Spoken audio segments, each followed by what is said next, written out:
Praise the Lord. Hallelujah. Thank you for tuning in. It's time for our message. Time for our message. May we all have our seat. And please find something to write down the message, please. I want you to, if you can record, please record. This is a message that will benefit and will be a blessing to your soul. Our Father, we thank you for once again for this opportunity to stand here in your presence to be able to deliver this message.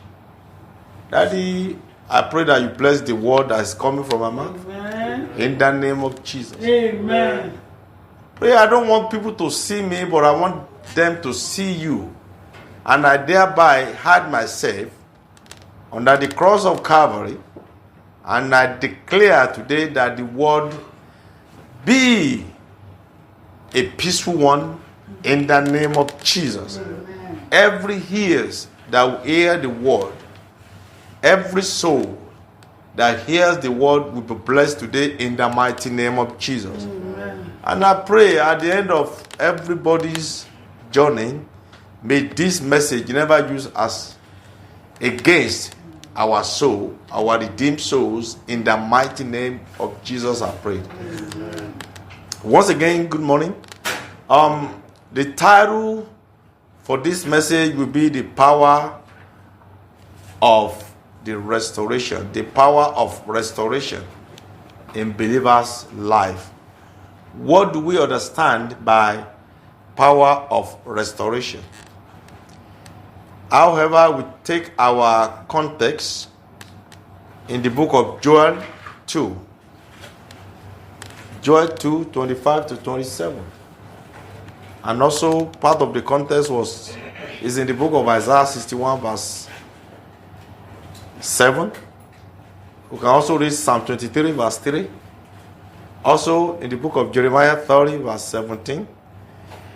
And also according to the book of Acts of Apostles 19 to 21, so also Job 42 verse 10, to mention but a few. The last is John 10:10. The power of restoration in the life of believers. According to the text, Joel 2, 25 to, and I will restore unto you the years that the locust hath eaten. You know the rest.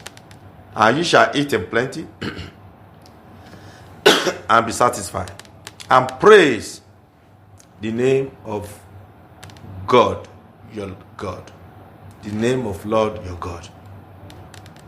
I've also mentioned against where the text we are taking today, like I said, Isaiah 61 verse 7, for those that is writing, Psalm 23 verse 3, Jeremiah 30 verse 17, Act of Apostles 3:19 to 21, Job 42 verse 10, and John 10 verse 10. What do we mean by power of restoration? Restoration is one of God's greatest demonstration of His love, His mercy, and covenant faithfulness. The God of the Bible is a restorer. Our God is a restorer. He restores every lost things. God never disappoints. God don't take things away like that. He restores everything, every stolen things that the enemy or Satan might have taken away from you. Whenever sin, the devil or life's trial steal from his children, God has the power to restore whatever been lost. The enemy comes to steal, kill, and destroy. That is John 10:10. But Jesus came so that the believer may have life in abundance. Therefore, restoration is God's answer to loss, to failure, to shame, and to brokenness, no matter how great the damage. God specializes in bringing beauty out of ashes. Isaiah 61:3. to appoint unto them that mourn in Zion, to give unto them beauty for the ashes. Then what is restoration? According to the Hebrew word, restore, which means to return, to recover, to bring back, to reverse, to renew, and to repair. Those are the things that restoration means.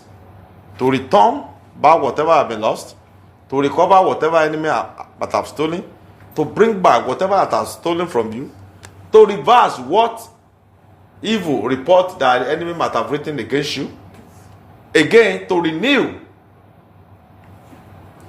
everything that seems not working well, and finally to repair whatsoever is not good. A complete, in another Greek word, it says restoration means a complete restoration, re-establishment, and returning everything to its original for divine purpose. Restoration means complete. The meaning is to return to a original purpose, a divine original. God is the maker. He is the maker. He knows what to do to restore you back to your original identity. God will never take anything away from you. Therefore, biblical restoration is not merely receiving back what was lost. It is God restoring his original purpose and often adding greater blessing than before. Let me repeat that.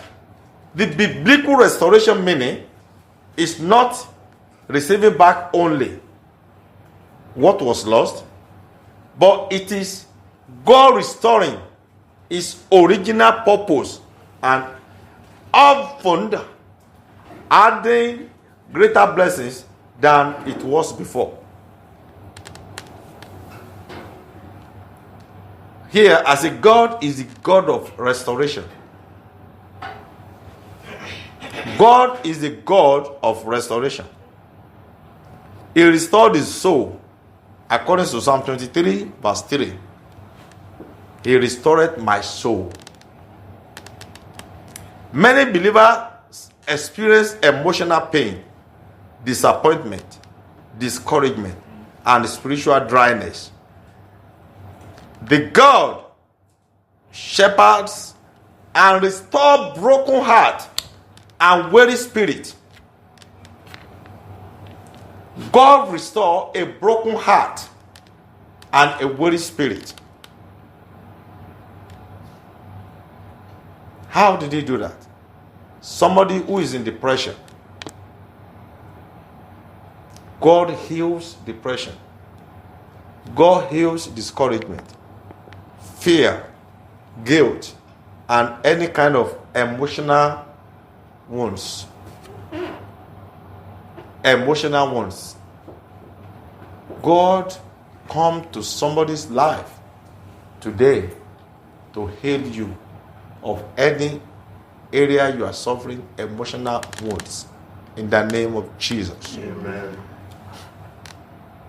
God restores souls. He will visit you. What it takes is your faith.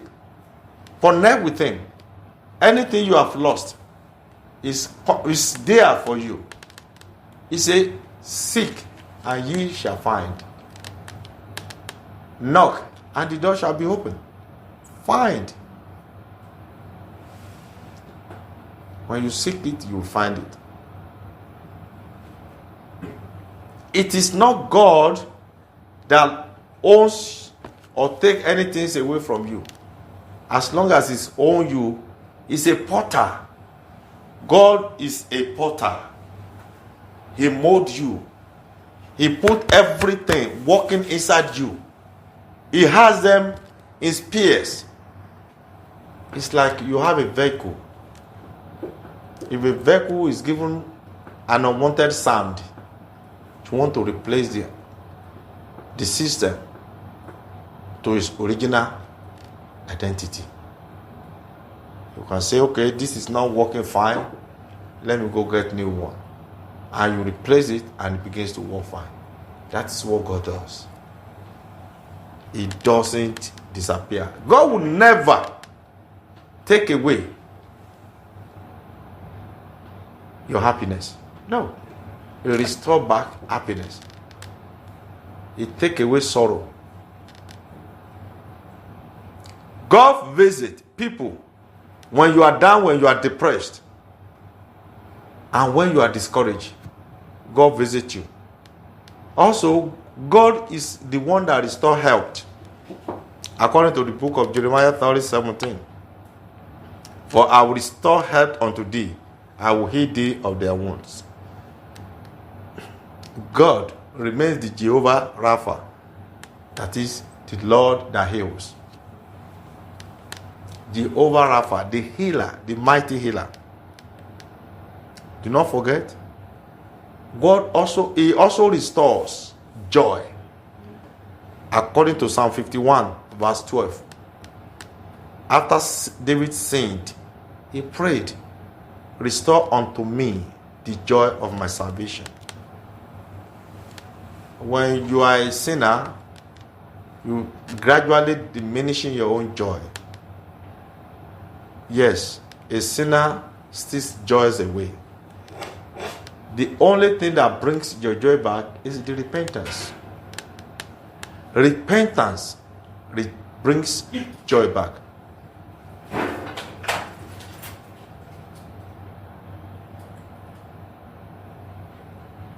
Repentance brings joys back.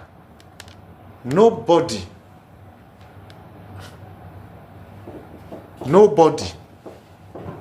can do it. But once you repent from your sin, your joy will return back unto you.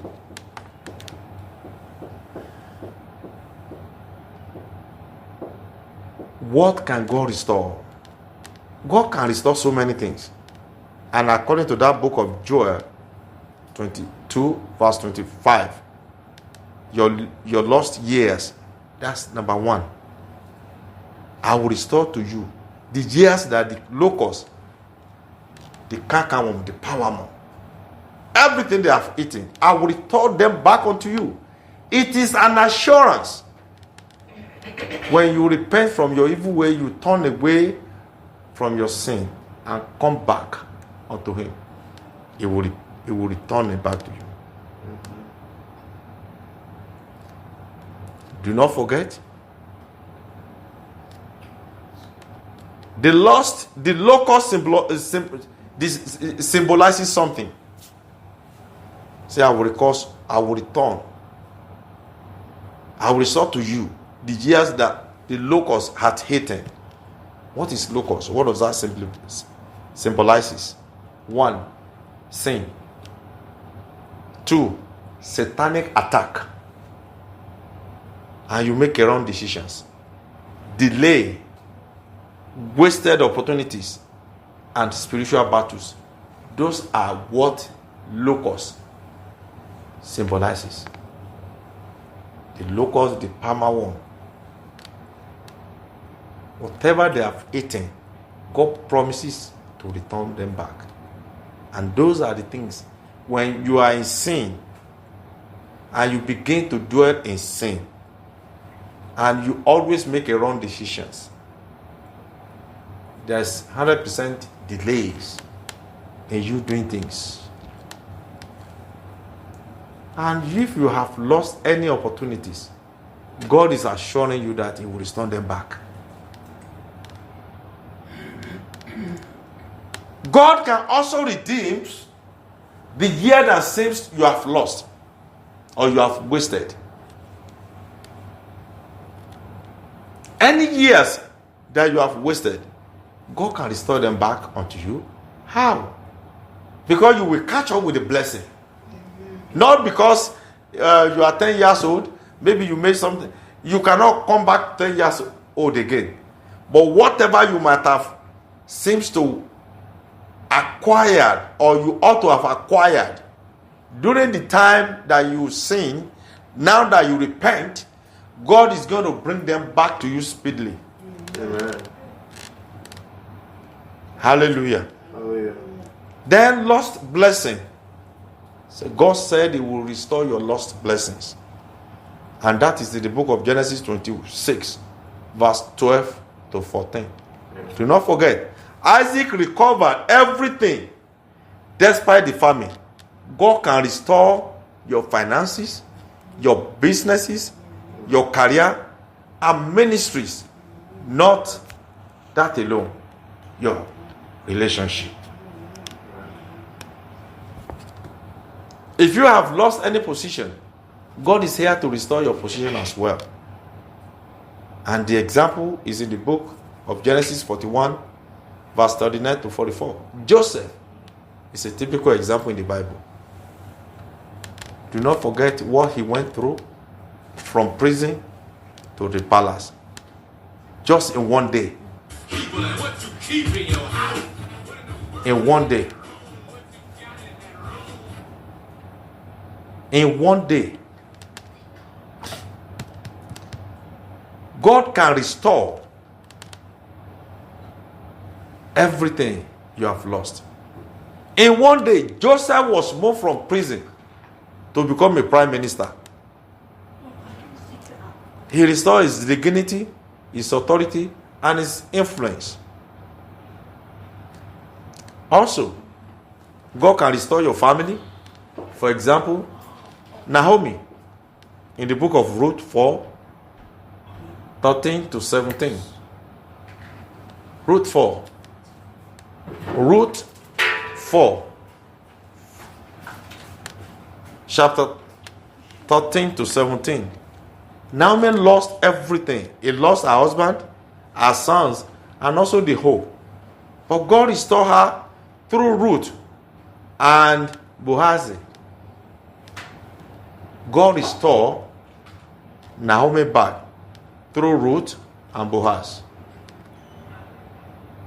Again, lost ministry. Example, Peter. Peter denied Jesus 3 times. And we can find that one in John 21, verse 15 to 19. Jesus restored Peter and entrusted him once again with shepherding his flock. Restoration is possible even after failure, where there's genuine repentance. Restoration is very possible even after failure, when genuine repentance is taking place or has taken place. Why do we need restoration? 1. We need restoration because the enemy steals the joy. Enemy is the one that has stolen it. So you need restoration. And that is according to the book of John 10, verse 10. Satan steals peace, joy, health, destiny, relationship, and spiritual fire. Satan always steals stuff from you. Satan steals your peace, steals your joy, your health, and your destiny and relationship.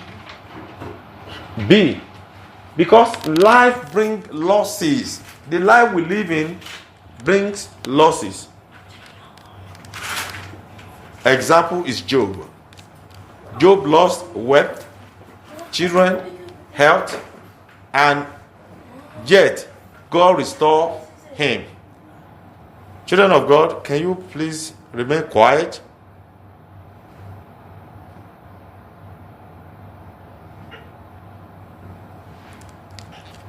Because life brings losses. Again, we can have an example. Example in that is Job. Job lost so many things. For example, he lost his wealth, his children, his health. And yet, God restored him. Because it was written there that Job never denied or cursed God during the trial.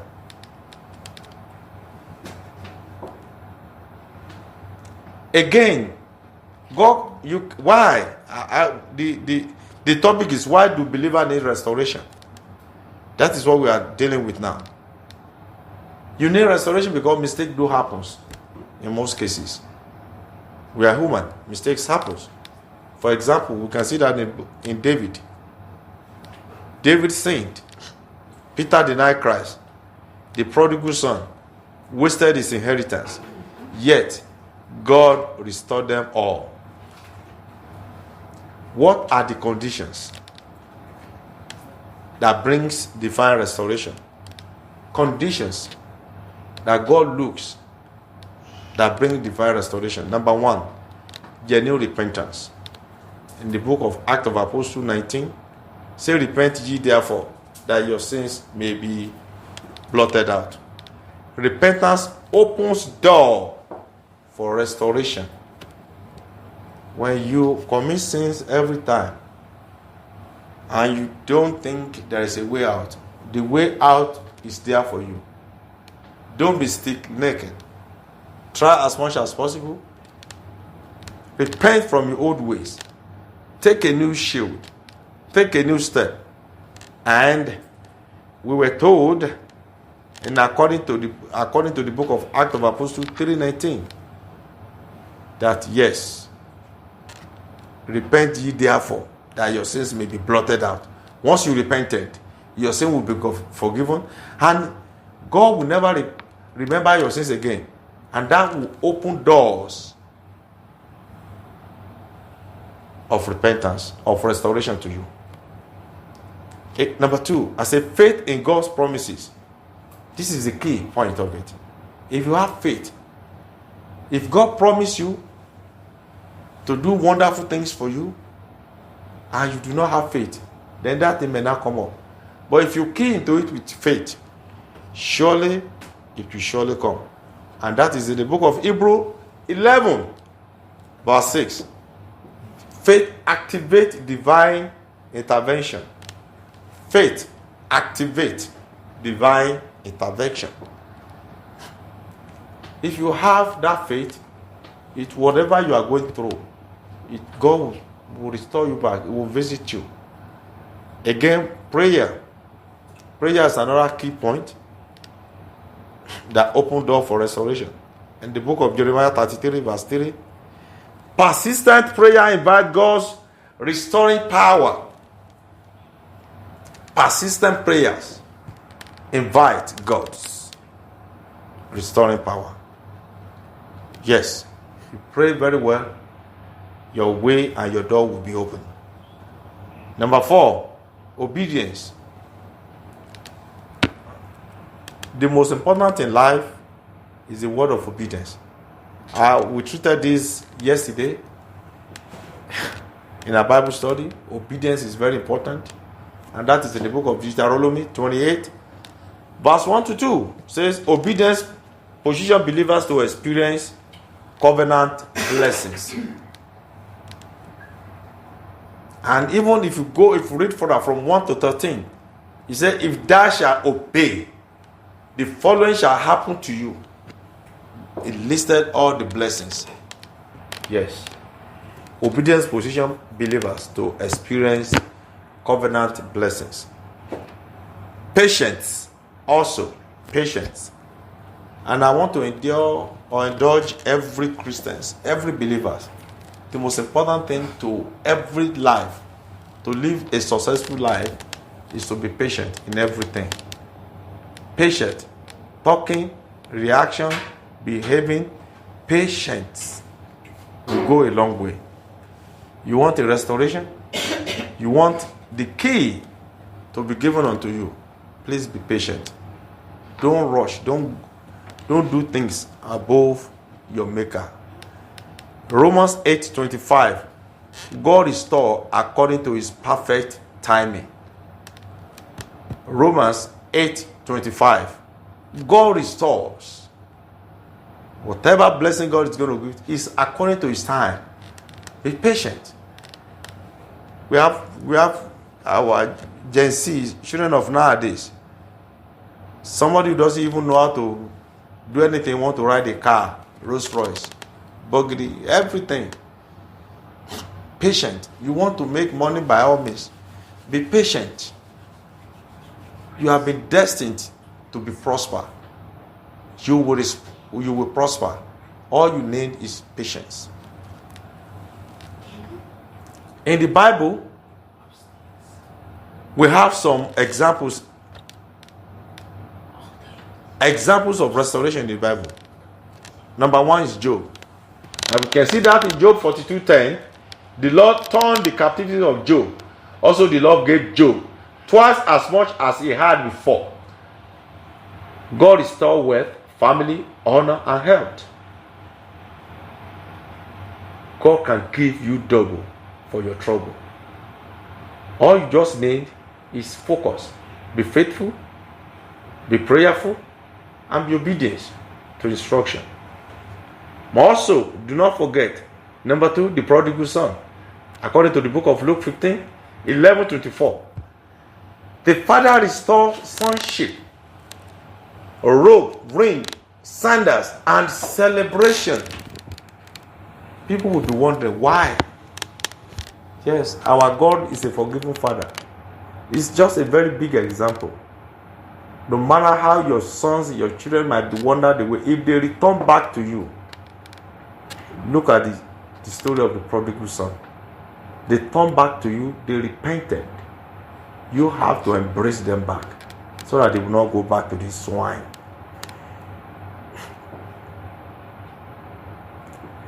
These two illustrate God's gracious restoration of repentant sinners. Again, Peter is another one. John 21, Peter failed publicly. He failed. And Jesus restored him publicly. Failure is not a final when Christ restores. Again, we have Joseph in the book of Genesis 41. Prison became the pathway to palace. God's restoration often exceeds human expectations. God's restoration often exceeds human expectations. Again, the people of Israelites, in our Bible context, Joel 2:25. After judgment came restoration. God restored through the harvest. The harvest was plenty. We have joy, prosperity, and God's presence. What are the benefits of restoration? Benefit of restoration. I mentioned 3. Number 1 is renewal of joy. God renew your joy. Psalm 51 verse 12. Number 2, divine favor. Isaiah 61:7. For your shame ye shall have double. Then number 3, renewed strength. God always renews strength according to the book of Isaiah 40:31. Number 4, fruitfulness. John 15 verse 5 is right there. Then number 5, greater testimony in book of Psalm 126 verse 1-3. The Lord has done great things for us. Your restoration becomes a testimony that glorifies God.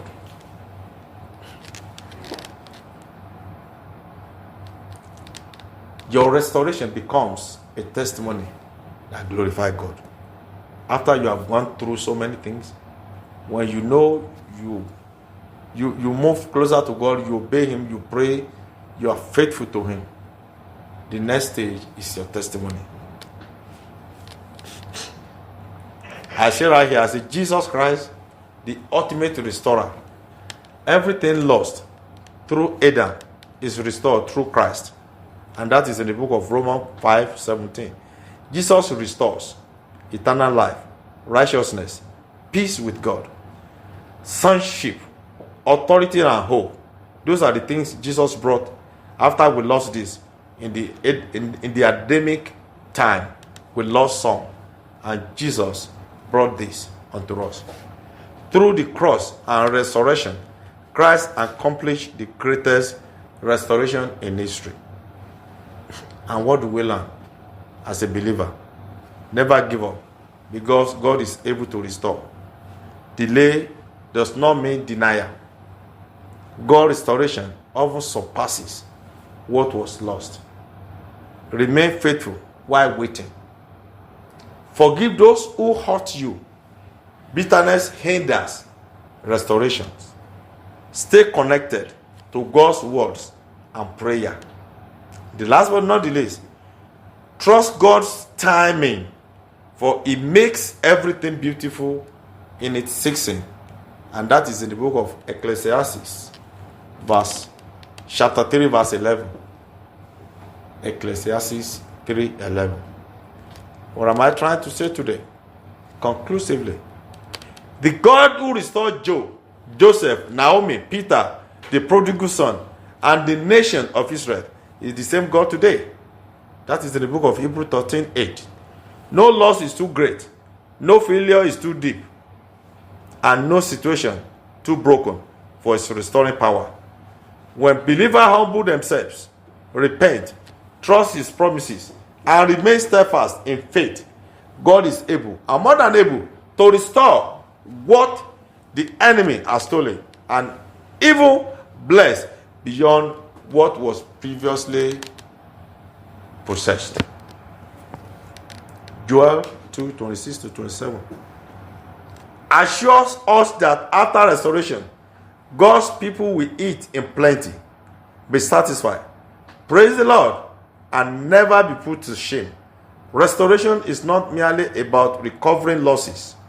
It is about experiencing God's faithfulness, renewed purposes, and abundant life in Christ. Children of God, without wasting much time because of our time, the conclusive part of it is God restore you back to your original identity. When you are faithful, when you are obedient, you are prayerful, and you are not speeding above Him or beyond Him. He has His own time. His time is not your time. Why wasting your time? Why raising? And I beseech, as you do so, may the Lord bless you. May He keep you. May His time never surpass you. May you reap and have favor in His presence. In the mighty name of Jesus. Let us pray. Our Father in heaven, we thank you. We give you honor and grace for the little we are able to deliver today. Because you will multiply, you will make it a point of reasoning in the mind of people that have heard it. In the name of Jesus. Amen. And we pray at the end of the day you will not use it against us. Amen. In the mighty name of Jesus. Amen. Thank you, wonderful Jesus. In Jesus' mighty name we are prayed. Amen. Amen and amen. Children of God, I want you to rise up and let's close the service in prayer. I want us to pray, Lord, as we go today, as we go this week, let your presence never depart from us. And that when we shall be coming back next Sunday, no one will declare missing. In the name of Jesus. Can you pray that prayer? Father, in the mighty name of Jesus. Father, in the mighty name of Jesus. Father, we pray that as we going out this week, you will go with us, O Lord, and your presence will never depart from us. In the mighty name of Jesus. We declare, O Lord, that your wholeness will come to us in the name of Jesus, and will not lose anything in the name of Jesus. When we come back next week, O Lord, we pray that your presence will never depart from us. We will not miss anybody. Your greater and greater we shall be going in the name of Jesus. Our week is preserved. Our week is blessed in the name of Jesus. No one will declare missing, and so shall it be. Thank you, Holy Spirit. In Jesus' mighty name we are praying.